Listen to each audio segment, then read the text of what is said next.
Ok les gars, du coup, on se retrouve pour un petit live du soir. Pourquoi? Parce que il y a quelques petits setups très intéressants que j'ai à vous partager sur les alts. C'est vrai que tout à l'heure, voilà, on n'a pas trop parlé des alts parce que je trouvais rien de très intéressant. Là, ce soir, j'ai pris le temps de me mettre un peu sur les graphes des alts. Et c'est vrai que du coup, j'ai remarqué quelques petites choses pas mal. Donc, je vais vous partager ça. Ok, rapidement. Je vais vous partager ça rapidement là ce soir en live, en vidéo. Et puis dans tous les cas, dès demain matin, je remettrai les setups à l'écrit. Voilà pour ceux qui voudront voir, etc. Donc dans le Discord et puis sur Twitter. Bon, globalement, juste avant de commencer, ce qu'il faut dire, c'est qu'on finit la journée dans le vert pour Bitcoin avec un marché voilà, qui est reparti un peu vers le haut. Bref, dans tous les cas, je vous invite, pour ceux qui veulent, aller voir la vidéo de ce soir, ok, où je parle un petit peu de ce qui s'est passé sur le marché, plus en détail, notamment sur Bitcoin et sur Ethereum. Du coup, nous, là, les 4 setups qui vont être intéressants, ça va être CHZ, Secret, Sol et XRP, ok, qui sont pour moi plutôt pas mal. Alors, pourquoi CHZ? Parce que là, on voit qu'on a très bien cassé ce canal descendant en H4, donc ce bull flag en gros en H4 par le haut, qui nous a permis de venir chercher les targets en direction des 25 centimes. Sauf que on arrive sur une résistance, on est en train de mettre en place une divergence sur le RSI, et en plus de ça, on a un open interest qui a bien baissé. Alors, je vais vous montrer en H4, parce que ce sera plus logique, en daily, pardon. Tac, donc qui a bien baissé. Là, comme vous le voyez ici, voilà. Comme vous le voyez en bas. Pardon, là. Donc là, c'est en train de remonter un petit peu. C'est pour ça que d'ailleurs, le prix lui aussi est remonté. Sauf que, voilà, Open Interest comme ça qui descend, là qui remonte, ça veut dire qu'on va avoir de la liquidation. Ça veut dire que là, on n'est pas à l'abri non plus de faire un petit short squeeze. Moi, dans tous les cas, du coup, je suis plutôt baissier sur CHZ, sachant que voilà, encore une fois, on arrive sur une résistance. Alors, on va tout de même placer un stop loss relativement serré, ok, au cas où on viendrait break. En fait, il y a deux options. Soit on la joue vraiment safe et du coup on met un stop loss très serré au cas où on vient break la résistance. Soit on met un stop loss plus large, mais du coup on prend plus de risques. On met un stop loss plus large pour au cas où si on fait juste un fake out. Ok. Donc les deux sont possibles. Maintenant, voilà, il y a une des solutions qui est beaucoup plus risquée que l'autre. Et puis bah, en termes de TP, revenir chercher en fait ici ce plat SSB qui jaune, qui correspond à une grosse zone de support en fait. On voit que le prix est venu rebondir un certain nombre de fois dessus. Du coup voilà, donc ça c'est le premier setup que je trouve intéressant sur CHZ.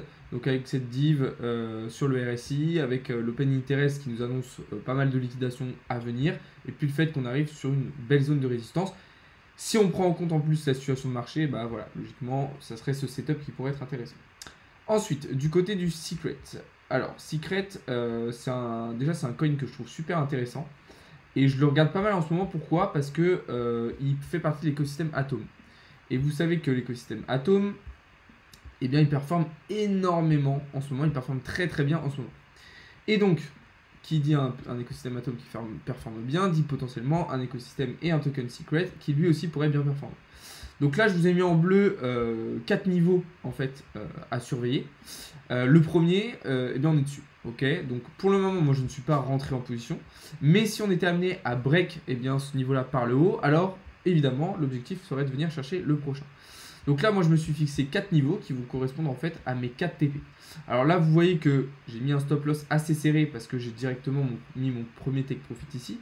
Mais en réalité, ce qu'on pourrait faire si vraiment on veut la jouer large, c'est mettre son stop loss eh bien, sous les mèches de liquidité précédentes et puis mettre directement son premier TP ici. Du coup, en ayant déjà un bon ratio risque-récompense. Et puis après, évidemment, d'aller chercher la montée. Pour ceux qui n'ont pas regardé le Secret depuis un moment, en gros, on est dans une zone de range un petit peu. Et là, eh bien, l'objectif, ça serait de venir chercher une nouvelle fois, comme on l'avait fait les fois précédentes, eh bien, le middle range, donc le milieu de ce range. Voilà. Donc moi, je trouve la config intéressante. Pour l'instant, encore une fois, je ne suis pas rentré, mais si on prend en plus le contexte avec Atom, qui est relativement intéressant, et ben c'est un setup à surveiller selon moi sur Secret. Ensuite, on a quelque chose sur Atom. Alors pourquoi sur Atom? Sur Solana, pardon. Alors pourquoi Solana? Pourquoi? Eh bien parce que là, on est sur une zone intéressante. On est sur une zone intéressante, pourquoi? Parce que en fait, on a une sorte de range là aussi. Hop, si je vous montre comme ça. Alors, c'est pas vraiment un range, ok, mais on a une zone un petit peu de latéralisation. Et on a une grosse zone de support au niveau des 29 $. Ok, ces 29 $ sur lesquels on est venu rebondir plusieurs fois, ok, depuis le mois de juin, donc comme vous le voyez ici, qui correspond en plus au niveau 0,786 de Fibonacci. Donc, on le sait, entre les 0,786 et 0,618, c'est une belle zone de rechargement. Ok, donc tant qu'en fait on va tenir ici cette zone des 786, on reste dans la configuration actuelle. Le problème, c'est qu'on sait, le marché est amené probablement à baisser. Ok, et on devrait voir Bitcoin se diriger en direction des 17 000 $. Salut Nao. Donc, en prenant en compte ça, on peut imaginer que du coup, on va probablement casser ici le support des 29 $. On ne va pas réussir à tenir les 29 $. Et donc, si on ne les tient pas, eh bien, on devrait probablement se diriger ensuite vers le prochain support de Fibonacci en direction des 20 $. Donc moi, je vais attendre évidemment de voir un petit peu comment évolue la semaine. Je vais surtout attendre aussi le rendez-vous de la Fed mercredi. On est voilà, ici donc mercredi, puisque c'est là que devrait se déclencher le gros de la volatilité et qu'on pourrait partir vraiment vite par le bas. Donc là aussi un setup très intéressant sur Solana. Et on va terminer avec le XRP. Le XRP, lui, tout simplement, qui évolue dans un range entre les, on va dire, les 30 centimes et 40 centimes. Là, c'est simple. On est arrivé sur le haut de ce range. Enfin, on arrive sur le haut de ce range. Deux solutions. Soit on est rejeté, du coup, on repart vers le bas. Soit on casse, on break la résistance par le haut. Et dans ce cas-là, ça peut être très intéressant. Pourquoi? Parce qu'on voit qu'il se passe quelque chose quand même sur XRP, qui performe bien, qu'il y a des bonnes news fonda du côté de la blockchain et de l'écosystème. Donc, ce qu'il faut prendre en compte aussi, c'est que si on regarde ce qui se passe en weekly, bah, si on break cette résistance, on n'a plus grand chose après jusqu'en gros le plat qui jaune ici. Donc en gros jusqu'aux 60 centimes, qui correspond à une belle zone de support. Hein. Hop, je vous la mets comme ça. On voit que le prix est venu travailler un certain nombre de fois dessus. Donc, si en fait on break la résistance des 40 centimes, on pourrait très rapidement partir vers le haut. Moi j'ai un ordre qui est préparé, où j'utilise justement mes différents niveaux de Fibonacci pour placer le stop loss ici sur les 618 et mes TP sur un 618. Mais évidemment, on fonctionnera avec des TP évolutifs pour aller chercher les 60 centimes.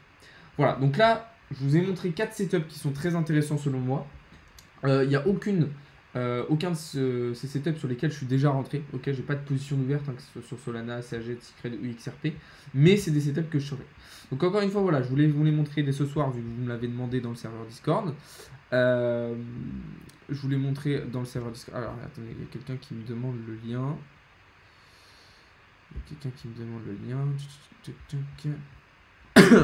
Pardon. Donc comme je disais, donc ouais, il y a aucun setup sur lequel je suis déjà rentré, mais je surveille attentivement ces scénarios-là parce que selon moi, ça va être très intéressant là dans les semaines, dans les jours à venir, avec une semaine qui va être très volatile vu toutes les annonces qu'on va avoir. Donc voilà, je précise évidemment que tout ça, c'est pas du conseil en investissement. Je précise évidemment que là, c'est des setups qui sont en place pour le moment, mais qui vont potentiellement pouvoir pas mal changer d'ici mercredi et d'ici la fin de la semaine. Donc ça veut rien dire. Ok, on prépare ça, mais ça veut rien dire.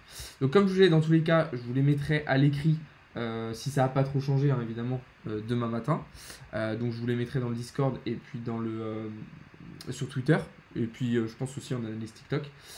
Donc je vous les mettrai un petit peu partout. Évidemment, les trades précisément, je les partagerai uniquement au VIP, ok, mes scénarios privés, mes prises de position exactes, je les partagerai uniquement aux personnes qui sont VIP. Et puis voilà. Donc, évidemment, je rappelle, c'est pas du conseil d'investissement. On va rester prudent aussi en fonction de la configuration du marché et des décisions que vont prendre Bitcoin et Ethereum. On va aussi, évidemment, rester prudent en fonction des annonces macro qu'on va avoir tout au long de la semaine. Et puis voilà. Cette petite rediff de live. Si vous voulez, dites-moi un petit peu dans le chat si vous voulez que je vous la mette sur YouTube, ok. Sinon je la mettrai pas. Dans tous les cas, je vous mettrai les analyses au propre demain matin. Donc dites-moi dans le chat, dites-moi dans le Discord là si vous voulez que je vous la mette. Sinon c'est pas forcément la peine. Sinon les gars, si vous avez d'autres questions, si vous avez d'autres trucs que vous voulez qu'on regarde, bah, n'hésitez pas à me demander, hein, tant que je suis là. N'hésitez pas à me demander. Je vois qu'il y a un petit peu de monde aussi sur le live TikTok. Bonsoir Marianne, salut, sur quel timeframe la Fibo est la plus efficace? Fibo est utilisable et efficace sur un petit peu toutes les timeframes. T'as pris une position aujourd'hui? Non. Bonjour Leitner, oui, remets sur YouTube s'il te plaît. Ok, bah, je vous mettrai la rediff après. Regarde Sandbox. Alors ok, on va regarder Sandbox. Alors, Sandbox il est là. Alors, j'avais pas mal de trucs. Je vais nettoyer un peu mon... Voilà. Je vais nettoyer un peu mes graphes. Alors, on va reprendre sur du weekly, hein. Comme d'hab, vous savez, quand on analyse un truc, toujours important de reprendre sur des grosses time frames, histoire d'avoir une vue intéressante. Donc là, on voit quand même globalement qu'on arrive sur une zone de support intéressante, ok, sur laquelle on est déjà venu travailler au cours de l'année 2020 deux fois, et sur laquelle on était déjà venu rebondir au mois de juin. Donc, un modèle qui ressemble relativement bien à pas mal de choses qu'on voit sur le marché. Je vais te répondre après sur Cardado, Nao. Donc voilà, là on voit qu'on est sur une configuration de baissière. Donc là, déjà sur du weekly, on peut dire qu'on arrive sur un support, donc deux solutions, comme d'habitude, soit on rebondit sur son support, soit on casse. Dans ce cas-là, les prochaines targets sont probablement ici. Là, ce que je vais faire, c'est que je vais directement tracer un retracement de Fibonacci. Hop, alors je vais prendre uniquement la dernière impulsion haussière. Voilà. Donc là, on voit que ici, on est pile poil sur le niveau 0,618 de Fibonacci. Ok. Alors, on n'y est pas, hein, mais le support se situe ici. Ça correspond très très bien d'ailleurs au plat SSB Kijun qu'on a là. Donc là, il faudrait que j'ajuste en fait un tout petit peu mon tracement. Ouais, en fait, c'est pour ça. Faut que je le mette comme ça. Hop. Voilà. Donc là, on voit que le niveau 0,618 correspond parfait au plat SSB Kijun. Ok, donc là, le gros du support est là. Donc ça, c'est à prendre en compte, évidemment. On va donc tracer immédiatement cette zone pour la garder en mémoire. Et puis, on va aussi tracer du coup celle-ci et celle-ci. Ok. Donc là, on a nos trois zones. Ok. On va désormais regarder du coup sur du daily ce qui se passe. Donc là, ici, on a notre support, là, le niveau 0,382 et là, le niveau 0,786 de Fibo. Donc là, il va y avoir deux options, ok, enfin, ouais, deux grosses options, deux gros scénarios. Quand on va arriver sur ce support, bah, soit on va réussir à rebondir dessus pour repartir vers le haut rapidement, soit on va break par le bas et partir en direction des 34 centimes. Là, si on regarde, on reste quand même dans un scénario baissier. Pourquoi? On est sous le nuage, on est sous la Kijun et sous la Tenkan. Donc, de grosses probabilités de venir justement chercher les 68 centimes. Et c'est là qu'il faudra voir un petit peu ce qui est en train de se passer. Ethereum est en train d'exploser là.